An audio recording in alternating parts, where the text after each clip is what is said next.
Olá, está começando agora mais um ponto de encontro e hoje nós temos a honra de receber aqui nos estúdios da TV Câmara Fernando Cachaça, o nosso Cachaça, ele que vai falar sobre o Cineclube Cauim, as ações e tudo o que ele faz em benefício da nossa comunidade.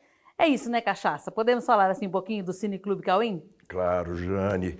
Você pode falar muito do Cauim, porque você conhece bem o nosso trabalho, né? Você Verdade. sempre contribuiu com a gente, muitos anos de parceria. Desde o início, né, há mais de 40 anos, né? O Cauim está com 43 anos, vai para 44. Você Olha é mais que nova beleza. que isso, quer dizer, você não tinha Mas- nascido quando mas surgiu. lá no- Mas lá nas no atividades você teve Exatamente. presente em várias, principalmente E nessa várias. sala. E vamos falar um pouquinho dessas ações e desse sonho. Como é que foi aí que você inicia no Cineclube Cauim? Então, o Cauim, ele é de 1979. Eu vim de Barretos, acho que em 75, com 14 anos de idade, para fazer teatro. Porque Barretos é uma cidade pequena, eu fazia teatro lá desde 7, 8 anos, com o Américo Rosário de Souza, que hoje é responsável pelo teatro Sertãozinho, né? esse gênio, né? Uhum. E eu vim para Ribeirão, porque era uma cidade um pouco maior, e eu já fazia teatro, porque pouca gente sabe, mas assim, eu odeio futebol. Então, o caminho que eu tinha para fazer em Barretos, ou era ser peão de boiadeiro, que não era a minha jogada. Que não era teu. E no futebol. praia. Então, eu fui para o teatro, porque era a única jeito de me socializar, porque eu gostaria de jogar futebol. E aí o pessoal até estranha, porque eu fui o melhor amigo do Sócrates. E é né? isso que eu ia perguntar agora. Como é que não gosta de futebol e seu melhor amigo? Mas justamente por isso. A gente era muito amigo, por eu não gostar de futebol, ele não era meu ídolo. Ele era meu amigo. Sim. Então a gente tinha umas brigas, eu falava coisa para ele que as pessoas... Não tinha coragem. Não tinha porque achavam um ídolo. Ele nunca foi meu ídolo, mas foi um grande amigo. E eu até me lembro quando nós nos conhecemos, ele falou, você que é o Cachaça, que odeia futebol? Eu falei, mas de cachaça você gosta? Eu falei, gosto. Aí ficamos... Aí essa parceria vingou, né? vingou. E aí eu vim para Ribeirão para fazer teatro e é uma coisa muito interessante que lá no primário, no segundo ano primário, em Barretos, tinha uma cartilha e que tinha essa coisa chamada cauim. Era uma cartilha. Cauim é uma bebida dos índios, uma bebida feita de raiz de mandioca. E tal. E eu achava essa coisa linda, esse nome, cauim. Onde eu ia, tentava pôr esse nome. E o pessoal falava, cauim, nome feio, parece um cachorro que levou um chute, né? Tinha gritando cauim. E eu achava lindo esse nome. E não conseguia. Até que um dia eu falei, vou montar meu grupo de teatro e eu pus o nome de Cauim. E em 79, eu fui para Araraquara, com 17 anos, fazer ciências sociais. E lá tinha o grupo Zoom, né, na Unesp, né? E tinha sociologia, e tinha o Cineclube Zoom. Eu me entormei lá nesse Cineclube e apaixonei, né? Porque eu já gostava de cinema, mas o Cineclube é uma coisa maravilhosa. Porque a gente estava acostumado, você imagina, 79 Barretos tinha um canal de televisão que era Tupi. Quando eu vim para Ribeirão ainda tinha a Globo. Tinha Globo mas e muito mais poucas. Manchete, né? Não, não Senão- tinha. ainda 79, não era Manchete. Não. Era Tupi? Era 75, né? É. Era Tupi, Record, mas era muito pouco. E aquelas programações pequenas. Eu me lembro que o primeiro filme brasileiro que eu vi, que eu fiquei apaixonado, assim, fora o cinema que eu via muito lá em Barretos, Mazzaropi, as coisas que a gente via. Então, que passava pra gente também. E era o que tinha para criança. Era o auge, porque, né? porque tinha os Tarzan, mas brasileiro era o Mazzaropi.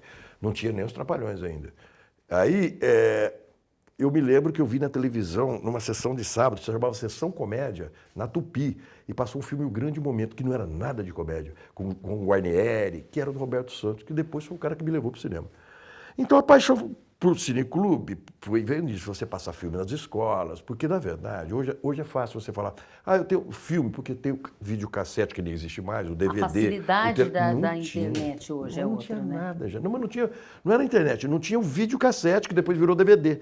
Não tinha nada. Para você ver filme era o seguinte, ou você via na televisão, ou você via o filme num projetor, que a gente chamava de 16 milímetros, que era película. Era o mesmo filme que passava no cinema, só que no cinema era 35 habitual. E aqueles gravadores de rolo, né? Isso. E para você ver esse filme, então, quer dizer, ou o cinema sempre foi uma coisa... O cinema era uma diversão muito barata, né? O cinema custava 70 centavos de dólar, por isso que Ribeirão Preto tinha tanto cinema.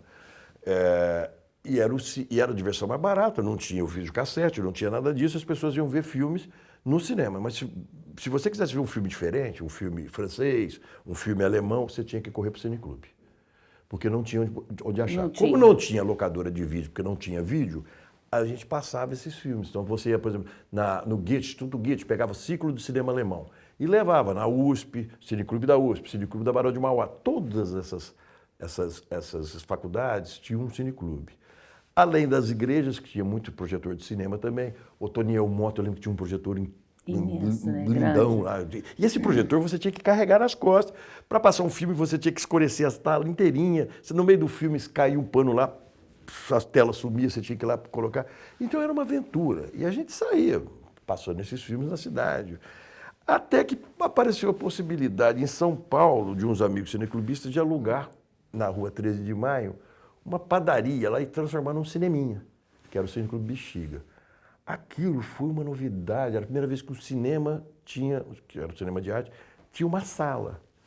E nós chegamos em Ribeirão, eu voltei para Ribeirão, eu ficava nessa viagem, São Paulo para pegar filme, Araraquara, Ribeirão, que minha família morava. Logo nessa época eu juntei com o pessoal do Cine Foto Clube, que era o Vacarini, Sim. a Amêndola, e nós montamos o Cine Clube Ribeirão Preto, com o Carrion, o nosso querido Edgar Castro. Edgarzinho, né? E eu marcava os filmes, assim, o Aurélio Cardoso, a gente marcava os filmes, às vezes passava em Araraquara, trazia para cá, pegava aqui, passava lá.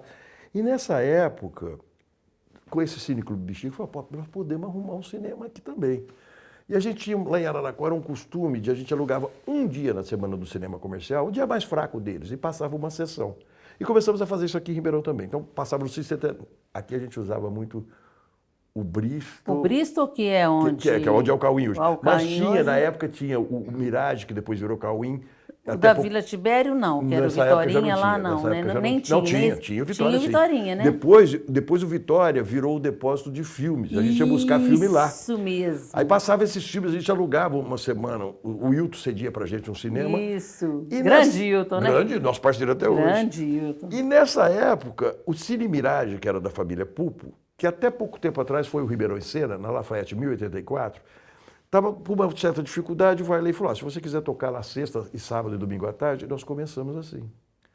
Até que o outro cinema, que era pequenininho também, que era o Cine Whindersson, na Lafayette 374, ele falou, olha, se você quiser eu alugo para vocês direto. E nós alugamos, e foi o primeiro cineclube. O Bexiga em São Paulo com 80 lugares e o Cauim em Ribeirão com 280. Nossa Senhora. E que passava os filmes que não passavam no cinema comercial. Então passava os filmes francês, filme alemão, filme brasileiro, passava uma série de filmes. E isso foi legal, porque em todas... O Ribeirão Preto cresceu o Cineclube porque o Wilton Figueiredo, que era dono dos outros cinemas... O conglomerado todo, né? Ele não encarava a gente como concorrente. Então, pelo contrário, né? Não, ao contrário. Ele falava, olha, situações que o Wilton... Não, até hoje, eu alugo o cinema dele até hoje. Eu sei disso. Então, o que nós fizemos? Nós começamos a passar nos outros cinemas. Você ia no Cine Centenário, no Cine São Paulo, no Cine Bristol, no Cine... Nos Plaza, tinha aquele cartaz dos que estavam passando nos outros cinemas e o que estava passando no Cauim.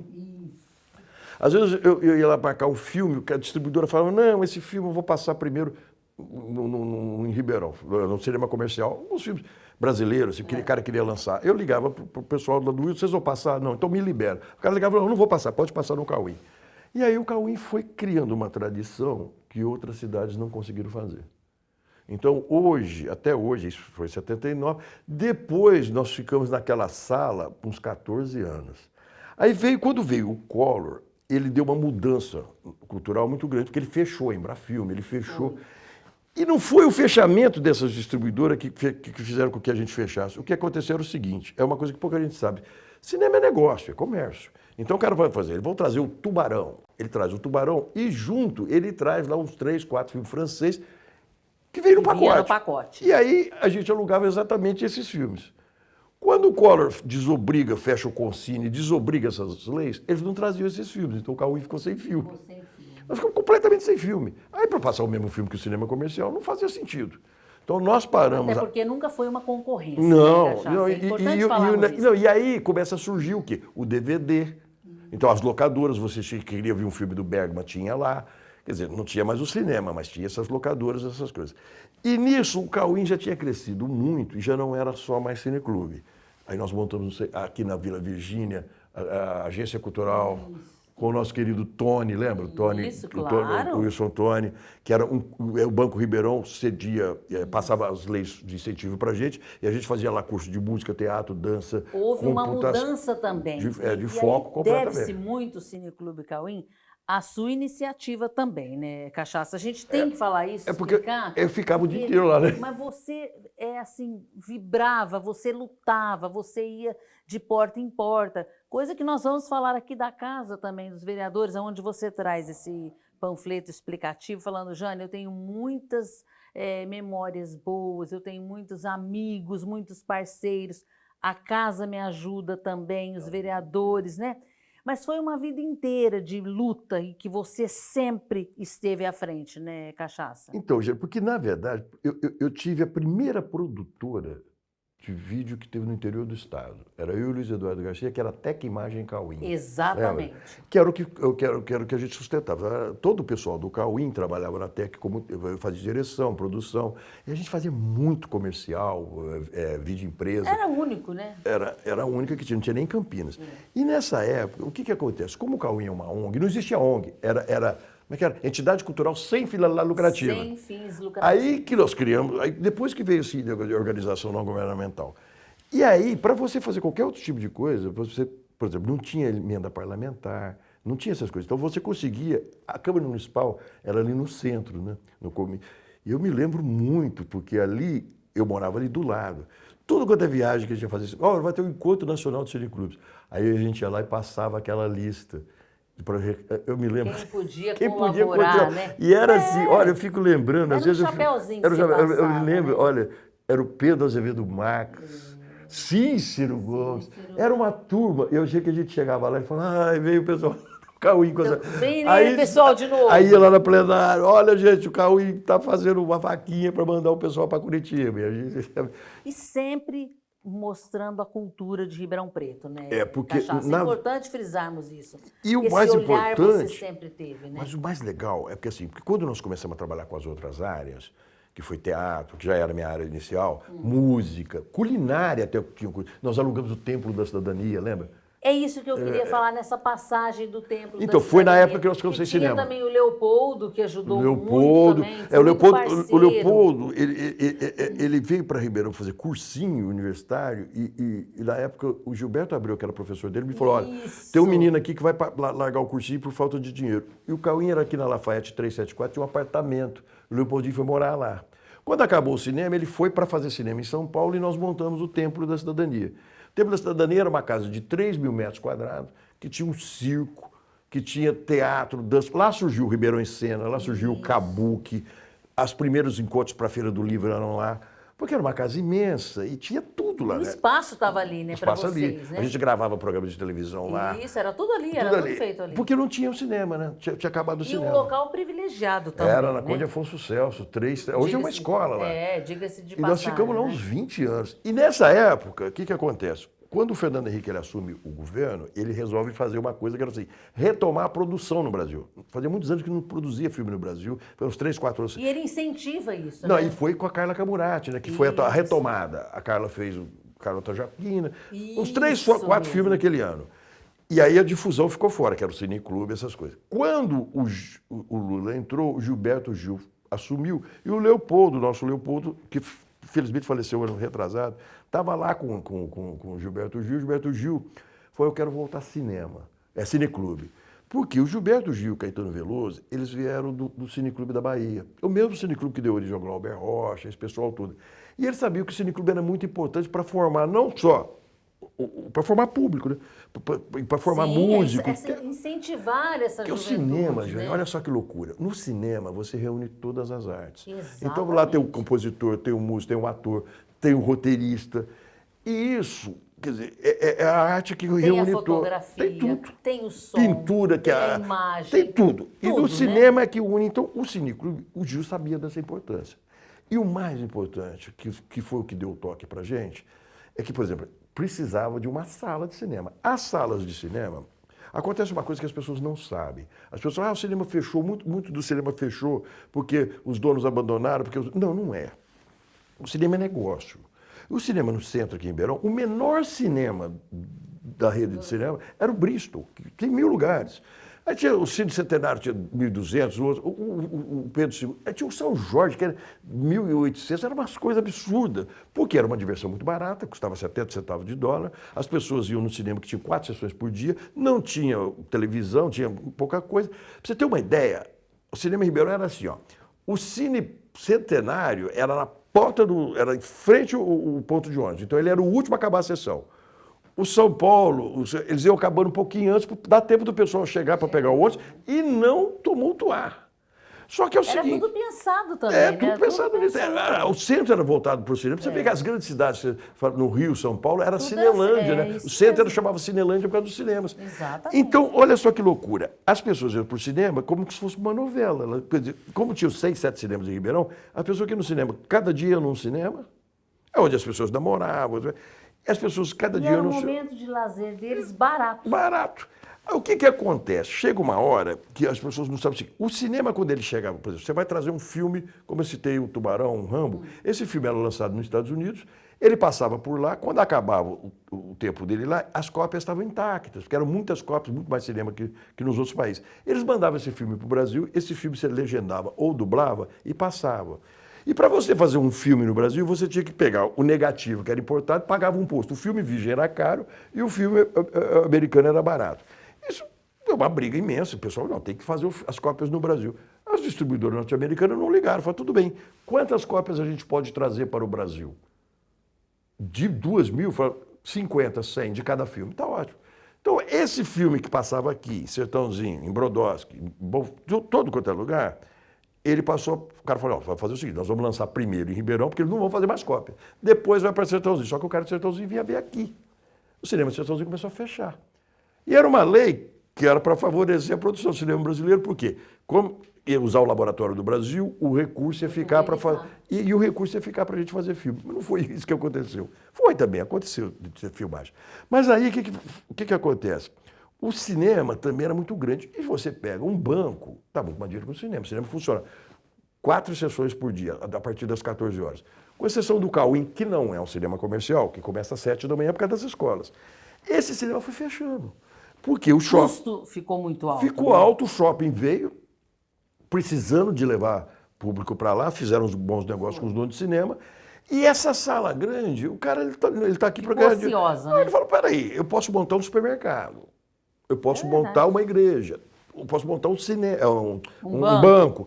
Quer dizer, esse espaço, ele começou a ficar muito valorizado para o comércio que não era mais... E o cinema é uma coisa que as pessoas não sabem. O cara faz o filme, ele traz o filme para o cinema, a metade da bilheteria é do dono do filme. A metade é para o cinema. Então você tem que manter tudo aquilo. Você imagina um cinema de 900 lugares numa cidade como Ribeirão Preto, que é quente pra caramba. Você tem que ter um ar-condicionado imenso que você liga, na época que eram as 2, você ligava a 1 hora e desligava à meia-noite. Consumo de energia total. Funcionários. Então, o cinema ficou caro. Mais, né? E como era película, não era igual hoje que é digital. Até 10 anos atrás, 7 anos atrás, era película. Aquilo tinha que vir em latas, latas. O armazenamento tinha que você que ser tinha que pagar o frete, né? montar esse filme aqui. Era muito caro manter um cinema. Ainda é. Aí o cinema comercial vai para o shopping, ele passa a custar $3,50. O ônibus, antigamente não, qualquer cidade, você tem qualquer bairro, você tem um ônibus que chega no centro, mas não tem um ônibus que chega no shopping. Então eram 2, 3 ônibus para ir para o shopping. Foi dificultando. E as outras mídias, começa uma locadora em cada esquina, que eu acho ótimo. Aí veio a pirataria, aí veio a internet. Quer dizer, pulverizou. Não acaba, porque é a mesma coisa que a gente falava assim, o rádio, quando surgiu o cinema, vai acabar com o rádio. O rádio está aí forte pra caramba, vai mudando as mídias, vão mudando, e o cinema não vai acabar. Duvido que o cinema acabe.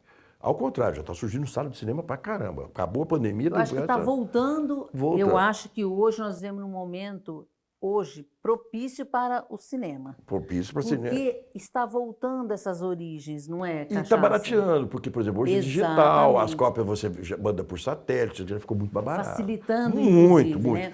E outra coisa que é o seguinte, e aí nós, que era o Cauim, que a nossa ideia era montar um cinema em cada cidade do Brasil... Itinerante vocês chegaram? Já, bastante. Até fazer, pouco né? tempo atrás, as pessoas falam, por que o Cauim não volta a fazer itinerante? Eu falo, pô, mas nós temos um cinema que você pode, as pessoas sentadas naquela cadeira confortável, ar-condicionado, tela. Então, para Ribeirão, é besteira. Mesmo assim, a gente costuma fazer em asilo, algumas Às coisas. vezes vocês vão Nós vamos, em certos levamos em pontos. algumas cidades também. Mas o mais barato ficou trazer o cinema, porque quando nós resolvemos pegar ali o Bristol, né? Que o Bristol tinha cinema, o mais chique de Ribeirão, depois ele fechou, ele virou igreja. Igreja, Foi 7 depois, anos, depois ficou fechado. Aí nós assumimos, e assumimos, aí veio a preocupação. Como é que nós vamos trabalhar? Não era mais um cinema de arte, porque o cinema de arte já não fazia mais sentido, porque você podia pegar ele em qualquer lugar. Aí que veio a ideia de fazer um cinema para a formação de público. Que é essa ação agora que eu quero trazer para nós. Que é o que a gente faz hoje. Que é essa formação. Como é que é feito aí essas ações que hoje o Cine Clube Cauim faz, trazendo todas essas escolas de Ribeirão Preto e também da região, abrindo aí esse público diferenciado, que é jovem, né? E você vê ali... Muita criança também. Exatamente, é isso que eu quero falar. Como essas ações estão fazendo a diferença e mais? Você também tem ali Cine Escola. Queria que você falasse para a gente também. Então, esse projeto, Cachaça. quando nós pegamos um cinema desse tamanho, falamos, nós temos que formar agora público. Começar a trabalhar, porque as pessoas não iam mais ao cinema, a maioria das pessoas nunca tinha ido ao cinema, principalmente... E olha que coisa interessante, as pessoas, muitas vezes não iam ao cinema em Ribeirão, mas sabiam o que era o cinema. Algumas cidades não tinham cinema há tantos anos que as pessoas não sabiam nem o que era cinema. Então, eu cheguei a trazer escola aqui, que o professor falou para mim, eu nunca entrei no cinema, tem pegadinha? Foi como pegadinha? Não, porque no circo não tem, é um cinema. Nunca tinha entrado porque não conhecia cinema, porque ficou muitos anos sem cinema, a cidade deles. E aí nós começamos a trabalhar, e a dificuldade muito grande, como é que você vai manter uma sala desse tamanho? E o mais caro é o ônibus. Porque você tem que trazer... O transporte é encarecia, carinho, né? muito. E no começo, Jane, você se lembra muito bem, porque primeiro a gente... Fazíamos isso com E a gente tinha que fazer, porque assim, você se lembra... Primeiro era convencer o pessoal que o cinema era barato, hoje é até de graça. Então a gente ia lá no Clube Verdade direto, o Tony falava, pode ir que não é pegadinha, é de graça. Você falava... As pessoas não acreditavam não sabia. quando a gente Porque era uma fazia ONG, isso, né? E hoje todo mundo conhece o Cauim, a maioria das pessoas foram ao cinema pela primeira vez no Cauim. Agora, o custo... E na época, como ele fica bem no centro da cidade, a gente trazia 14 ônibus por sessão. Era 800 alunos entravam, aí os ônibus iam buscar mais 800, aí aqueles 800 entravam e 800 saíam. Era uma operação de guerra, só que você parava o centro inteiro. Até 10 anos atrás dava para fazer isso. Hoje não dá, hoje a gente não para. A gente para o ônibus, A desce... logística não dá. Mas mesmo assim é caríssimo. E aí nós começamos a trabalhar nesse projeto de formação e o Cauim voltou para a educação. Então, hoje, nosso trabalho com a Secretaria da Educação... É mais educação do que cultura? Muito mais, muito mais. Hoje, nós trabalhamos diretamente com a Secretaria Municipal da Educação. As emendas parlamentares, isso a gente deve muito aos vereadores, porque é os vereadores que pedem para os seus deputados. Quer dizer, nós temos emenda de todos os partidos, nós temos emenda do Baleia, do Léo, que é PMDB, nós temos emenda do Padilha, que é do PT, como é que é? De Campinas, meu Deus do céu, Carlos, o Carlão, que é do PSDB, sabe, o deputado de Campinas. Vocês hoje têm verbas federais? A maioria é emenda parlamentar. A maioria? A maioria é E emenda de parlamentar. todos? Aí todos Aí é tudo quanto é ajudando, partido, todo mundo. Por não, quê? não existe, é só esse que me ajuda. Não Aí tem. um Nós consenso tivemos geral, ano né? passado, o ano passado, nós tivemos uma emenda do pessoal de uma deputada, que eu acho que ela nem se reelegeu, porque ela mudou de partido e mudou. A Isa Pena, que nunca tinha visto a gente, ela viu pela internet. Ela gostou do projeto. Trabalho bem feito, né? Ela gostou do projeto, me ligou, falou, olha, eu vi seu nome aqui na internet, eu quero mandar uma emenda para vocês. Porque, além da gente fazer esse negócio de levar a escola para o cinema, final de semana é aberto para a população toda. Agora, por exemplo, vai ter a Copa do Mundo. Há 4 anos que tem a Copa do Mundo de graça. E é isso que eu As quero pessoas chegam lá perguntar e para você. Como é que vai funcionar de depois? graça, só chegar e entrar. Mas, peraí, que nós vamos falar depois dessa Então, mas aí, programação. essa Vamos da só terminar escola, essa então, o que Isa. acontece? Nós levamos, primeiro a gente fazemos uns cursos para os professores. Curso, como utilizar o cinema na sala de aula. 90% dos professores da rede pública de Ribeirão já fizeram esse curso. Aí você escolhe um filme, leva, junto com os professores, e leva aquela escola lá para ver aquele determinado filme. Isso começa às 7 da manhã e vai até à noite. É o E dia como é todo. que fica essa alimentação dessas crianças? Como é que é feito? Eles vão por si só? Não, Vocês... o projeto é todo bancado. É isso Eles que eu chegam, quero que você o fale ônibus aqui. vai até a escola, ela é agendada, a gente faz todo. E a secretaria, ela só avisa a escola. Está liberado. Aí a gente vai, nós marcamos os filmes, junto com os professores, nós mandamos os ônibus, nós trazemos, nós damos um suco de laranja, a pipoca, é tudo fornecido É pelo. tudo fornecido Tudo fornecido pelo nesses Cauê. projetos. Então, por exemplo, Carlos Sampaio, lembrei agora, que é lá de Campinas, que a esposa dele é daqui. Ele faz muito projeto com a gente também. Então, uma série de deputados fazem esses projetos e eles mandam, então a emenda não vem pelo Ministério da Cultura, da Educação, vem pela Cultura, mas a gente faz com a educação. Com a educação, Com a é a educação. parceria. E aí o que acontece? Então nós temos lá cinema e meio ambiente, cinema, e vai fazendo uma série de projetos. E o interessante, Jane, que cada turma é uma idade. Então, por exemplo, tem dia que o Cauim passa 4 filmes diferentes.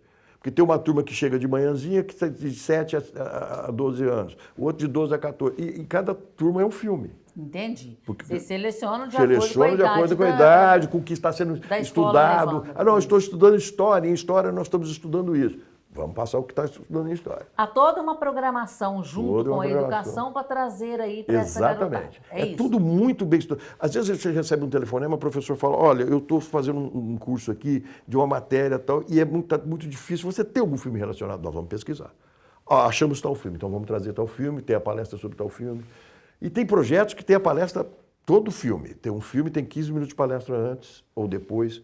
Então, cada projeto, quer dizer, para cada idade tem um perfil que a gente trabalha. Ou seja, você está pegando aí essa gama toda dessa garotada, trazendo, modificando a história de cada uma delas, porque eles chegam lá e saem diferente do que entrou, né? E o mais importante também, nós temos um projeto que parou na pandemia, vamos voltar com ele, que chama Cine Educa, que é todo dia às 18 horas, é um filme sobre um tema que vai cair no vestibular. Eu até brinco muito, às vezes o cara trabalhou tanto na vida, não teve tempo de estudar, e ele vai nesse Cineduca para melhorar o palavreado dele, arrumar uma namorada. Então, às vezes, lógico, o cara tem que chega aí nesse ambiente. E aí tem um outro que eu adoro, esse eu adoro, um projeto que eu gosto muito, chama Cinema e Profissão, que é o seguinte, muitas famílias, as pessoas não puderam, não tem uma referência de estudo, assim, não tem ninguém formado na família. Então a gente passa o filme Direito, filme Economia, e isso, isso eu conheço médicos, eu conheço advogados. Esses dias eu estava sentado tomando um shopping, chegou um casal, ó, queremos falar com você, podemos? 2 crianças, ó, eu sou economista, ela é economista, não sabia nem que era economia, nós nos conhecemos no Cauim e eu sou advogado, porque nós vimos. Ele lembrava até quem era o palestrante. Ele falou, ó, o palestrante no dia era o Tárcio Vidotti, que era juiz do trabalho, o Sérgio Roxo. Ele lembrava tudo, de 20 anos atrás, 15 anos atrás. Como faz a diferença? Faz a diferença.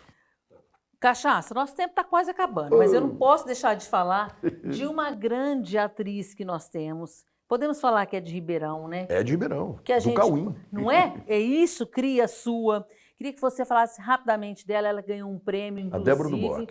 Que é a Débora do Boc, uma pessoa A espetacular, é incrível. né? Ela começou no Cauim com 14 anos.